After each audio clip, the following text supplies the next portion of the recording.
Venise, au Palais des Doges, le 11 mai 1797.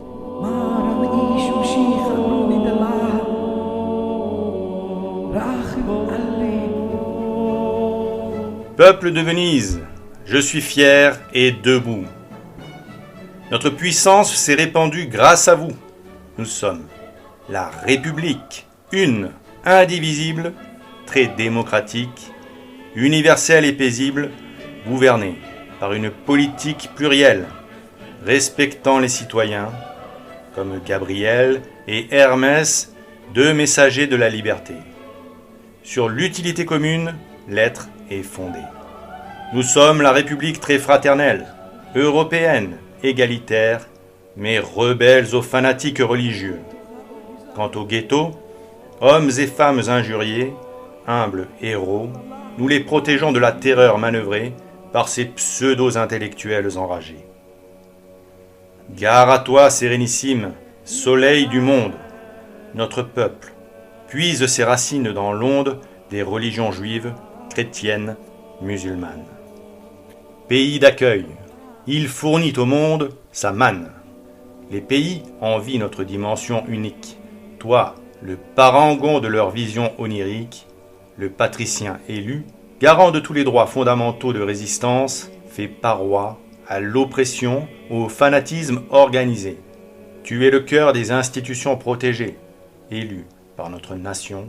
Tu es souverain, patriarche venant du peuple vénitien. La patrie est en paix malgré les Véronais.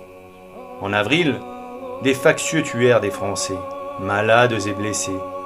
On saigna ses vantards. Notre République est un véritable hussard, domptant ses ennemis, comme à l'accoutumée.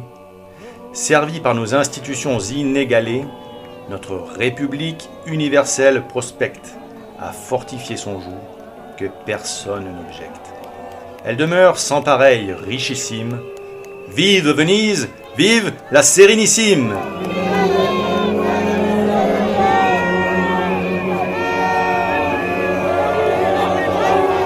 Il est bon! Comment fait-il pour tout mélanger?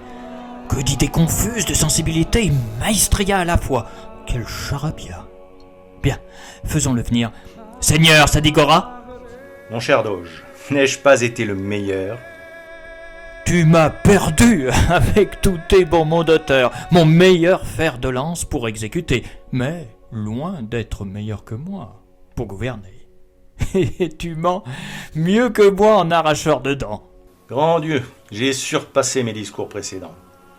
Ah, l'opinion, qui fait grandir mon personnage. Je dois la nourrir, cette catin. Quel ménage! Tais-toi donc, mon cher Doge. Oui, outrancier je le suis, je te l'accorde. Mais cela plaît bien. La nuit, je répète en dormant ma diction quand je ronfle, sifflant comme une baudruche qui se dégonfle. Je décline notre République laïque par tous les superlatifs. Notre grand public, ébahi, idiot, en partie analphabète, sûrement inculte et passif comme des bêtes qu'on mène à l'abattoir, accepte, yeux bien fermés, sa vie que je dicte à ce peuple d'énervés. Sadigora, tu t'oublies de nouveau, c'est trop, je ne te permets pas ce ton de maestro. Si on t'entendait! Viens donc plus près me parler. Eh bien qu'ils m'entendent. Ils peuvent bien bêler. La police et la justice sont à ma botte. Les membres du Sénat sont des putains de boulottes. Qui livre à la populace de tels bobards? C'est bien d'abord tous ces banquiers juifs et lombards, riches par l'usure et négociants par paresse. Il suffit! Nous avons besoin de leur adresse! Doge, qui t'a placé où tu es? Qui, malgré ton portrait de bêta naïf infatué, que tout Venise reconnaissait, T'as remis sur la scène politique et t'as introduit, pendant que l'autre, celui qui était prévu, se prélassait dans la fange, du jamais vu. Doge, qui es-tu?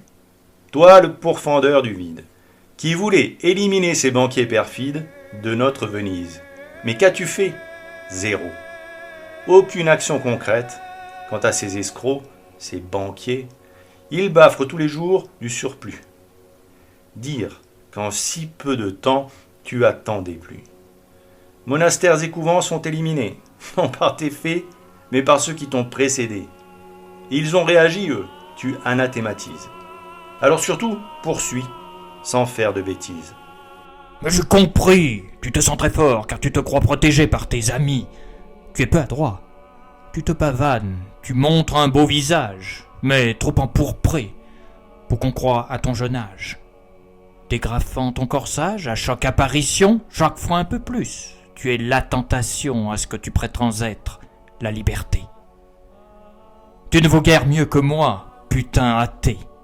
On ira te pendre, et tu n'auras pas ma place. 2 ou 3 ans au plus, que je te remplace ou non, le peuple m'estime, il te conspue. Je montre mon torse et mes épaules trapues. Tu n'es qu'une façade, et tes amis tapis dans la pénombre et rupins remplis de dépit ne feront qu'une bouchée de feu l'émigré. Peut-être, mais ils me soutiennent 100 degrés. Quant aux journaux, ils me sont acquis, embrassant, et depuis longtemps, mes arguments percutants. Allons, amis, cessons là de nous chamailler. Je redirai aux familles qu'il faut s'allier. Ah oui, ça t'a été soufflé? Bien sûr. Allons, tu n'es pas meilleur que le doge. Ah, mais pardon. Je n'ai pas ton passif chargé de butineur.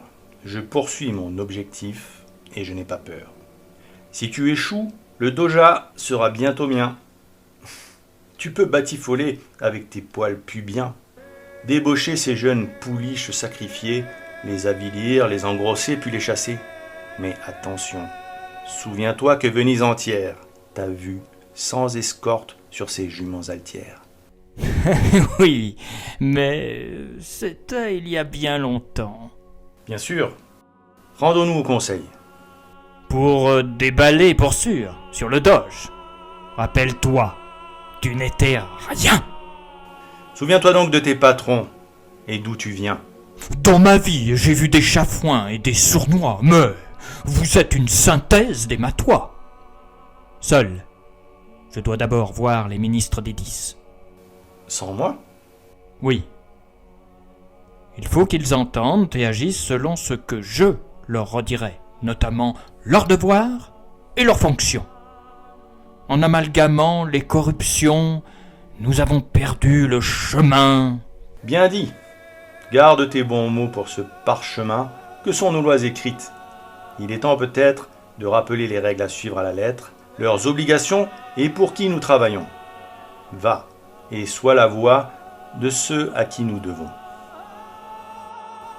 Je me demande toujours si Manin est né imbécile et crédule ou s'il l'a travaillé.